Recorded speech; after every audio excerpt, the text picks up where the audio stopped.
आर्य विद्यापीठ में आपका स्वागत है। आप देख रहे हैं आर्य विद्यापीठ। कल हम साइंस का एक वीडियो डाले थे जो था हमारा भौतिक परिवर्तन और रासायनिक परिवर्तन। आज आप करवाएंगे सेकंड क्लास। कल पहला क्लास हो गया था और दूसरा क्लास है। कल हम भौतिक परिवर्तन और रासायनिक परिवर्तन पढ़े थे। अगर हम लोग देख लेते दोहरा देते एक बार। जो हमारे भौतिक परिवर्तन है, किसी वस्तु का आकार, आकृति आदि में जो परिवर्तन होता है उसे कहते हैं भौतिक परिवर्तन।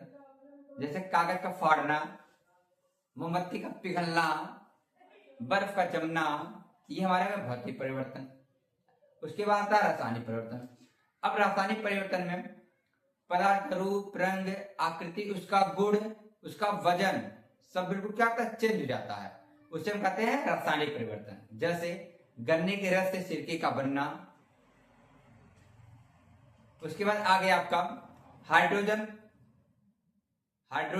ऑक्सीजन मिलकर आपका जल बनते हैं।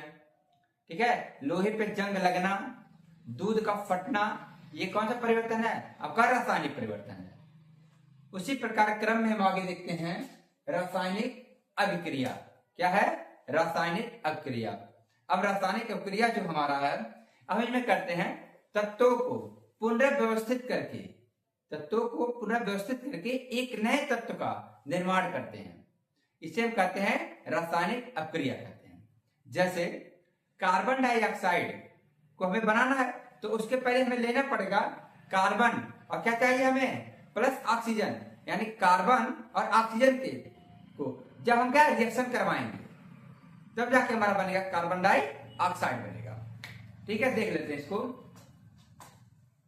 जब एक या एक से अधिक पदार्थों के परमाणु पुनर्व्यवस्थित होके, यानी एक क्रम से होकर एक नए पदार्थ या एक से अधिक नए पदार्थ का निर्माण करते हैं, निर्माण करते हैं, इस घटना को हम कहते हैं रासायनिक अभिक्रिया कहते हैं। अब जैसे देखते हैं कार्बन और क्या है ऑक्सीजन, तब इन दोनों को हम रिएक्शन करवाएंगे। क्या करवाएंगे? रिएक्शन यानी क्रिया करवाएंगे, तब जाके हमारा बनेगा कार्बन डाइऑक्साइड।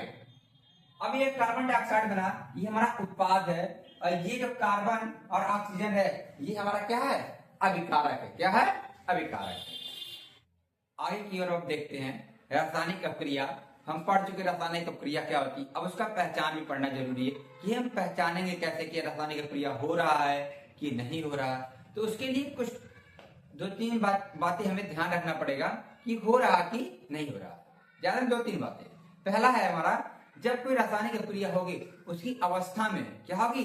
परिवर्तन होगा। क्या होगा? अवस्था में परिवर्तन होगा। तो पहला क्या है? अवस्था में परिवर्तन। तब अवस्था में परिवर्तन होगा तो हम कोई एग्जाम्पल ले लेते हैं। जैसे गन्ने का रस है। क्या है? गन्ने का रस जब उसके सिरका में बदलने के लिए रखेंगे तो काफी टाइम बाद उसकी जो अवस्था हो क्या होगी? बदल जाएगी। पहले गन्ना का रस कैसा होगा? मीठा होता है, बाद में खट्टा बनाने लगता है। अब उसके साथ साथ उसका भी रंग में परिवर्तन, यानी जो सिरका बनेगा उसका रंग में क्या होगा? परिवर्तन होगा। उसके साथ ही साथ गैस का निकलना, उसमें से एक प्रकार की क्या होती है? गैस ऑटोमेटिक निकलना स्टार्ट हो जाती है।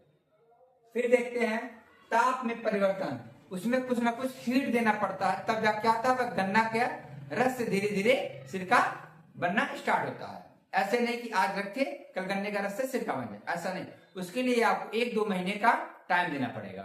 ठीक है। अगला है इसमें अवक्षेप का निर्माण। तो गन्ने का रस से सिरका बनता है, कुछ ऐसे पदार्थ अवक्षेप के रूप में बच जाते हैं जिसका उपयोग हम नहीं करते हैं, उसी को कहते हैं अवक्षेप का निर्माण करते हैं। ठीक है, एक बार फिर से देख लेते हैं। यानी रासायनिक अभिक्रिया की पहचान हम कैसे करते हैं। पहला क्वेश्चन तो इसमें पहला नंबर उसकी अवस्था में चल जाएगा। दूसरा नंबर उसका ताप में कुछ परिवर्तन होगा, उसका रंग भी क्या होगा? चेंज हो जाएगा। फिर उसमें एक प्रकार की क्या थी? गैस निकलती है, और कुछ ना कुछ हमें अवक्षेप प्राप्त हो जाता है। ठीक है।